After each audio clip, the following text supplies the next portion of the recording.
Can you guys hear me? Ah, that's fabulous. Look at all these people. Wow. How does it feel to rival Comic-Con in size and scope? Yeah, man, I've been to every one of these since its inception, and it gets bigger every year and more awesome every year. Look, most years I've come with somewhat of a prepared talk and then kind of winged it. This year I was thinking, what could I talk about? And I thought, well, what about lists? Humans have loved lists since Moses. So I thought, maybe 10 Commandments of Making. I wanted to talk about 10 Commandments of Making. And so I wrote them down. I came up with 9, unfortunately. Things never quite turn out the way that you planned. But in the end, on my way down, I came up with the 10th. So, finally, I have a list of 10 solid things that I would have loved someone to tell me when I first started burning and cutting myself in order to have the things that I needed to have. The first rule of making, I will say, is make something. Anything. Cook, weld, carve, sculpt.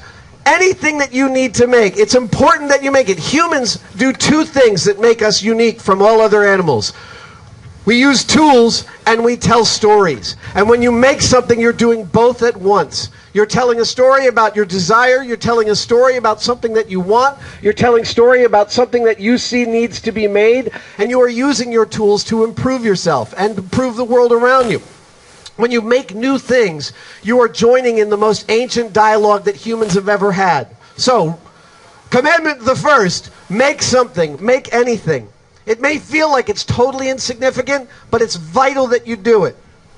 Number 2, make something occasionally that actually improves your life. From a toilet paper holder that actually works to a toaster that's slightly improved. When you make something that you use every day as opposed to something that's useless, I can't even tell you how good it feels. Even like a handle on a drawer. If you make a handle on a drawer and you're using it every single day, the patina of your use that it gets feels really good. Again, and it's another story. Okay, here's one.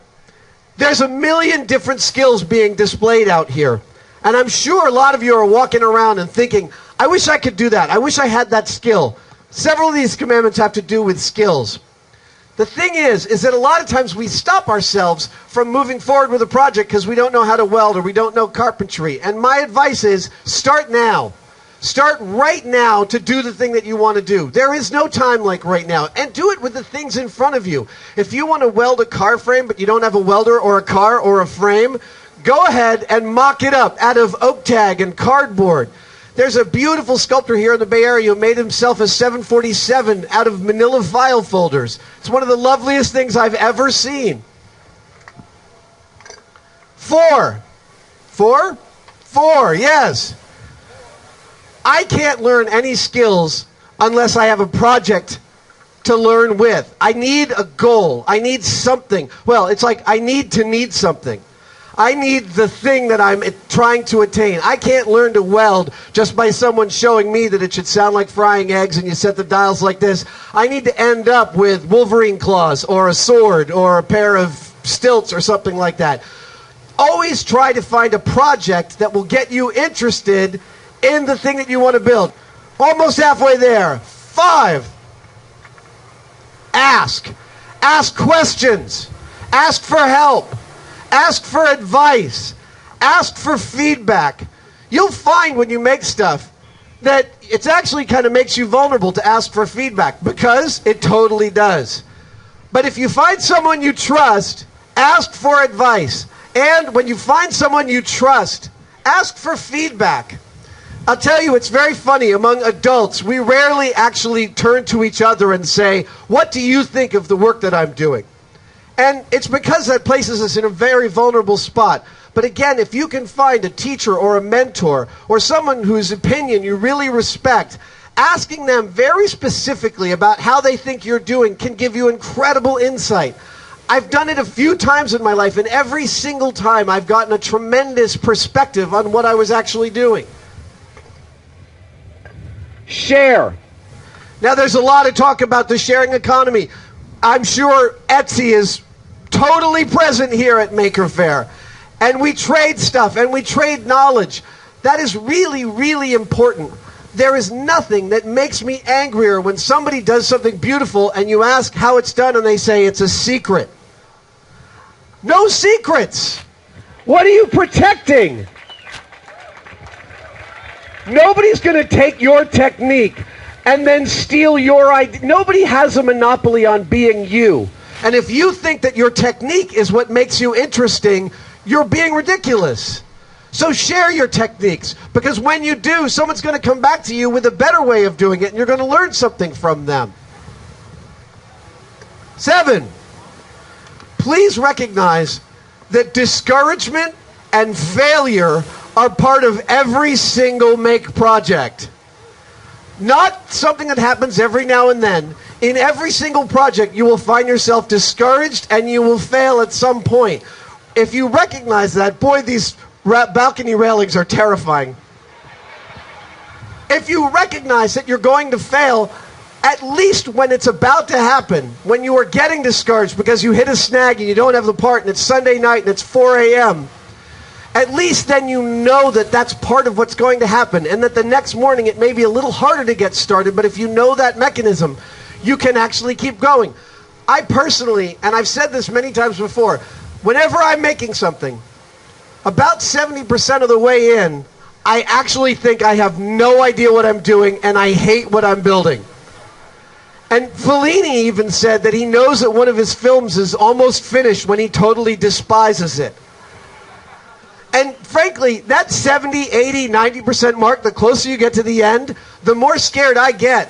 Because it turns out that I hate finishing things. I'd much rather keep working on them and keep getting that endorphin rush of the eBay research and finding that part that I didn't know existed. Actually getting all the way to the end is a little bit difficult. But if you recognize what your mechanism is, where the places you'll get frustrated, they are your friends. You can welcome them in. This is also part of mindfulness and meditation. Understand that those thoughts are going to happen and embrace them. Look, they still are going to suck. I'm not going to lie to you. It sucks to fail. It hurts to cut yourself, but it's going to happen in every single project. 8, measure carefully. Measure carefully. So, for the younger builders in the audience, when you have two things that fit tightly together, that's called a close tolerance. When you have two things that fit loosely together, that is a loose tolerance. Knowing the prioritization, knowing when to use a tight tolerance and a loose tolerance is pretty much everything that separates the expert from the novice. I have messed up so many projects. Even 3 days ago, I screwed up a project because I tried to work with tolerances that were too tight. It's just, you have to know where you can be tight and where you can be loose. Measuring carefully is the way you do that.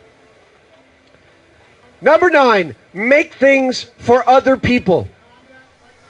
I can't even describe to you how much pleasure I get when I make something and then I give it to somebody else and they get a story, they get the thing that I've made, they get the fruit of a couple of hours of my time and concentration, and they get to possess it.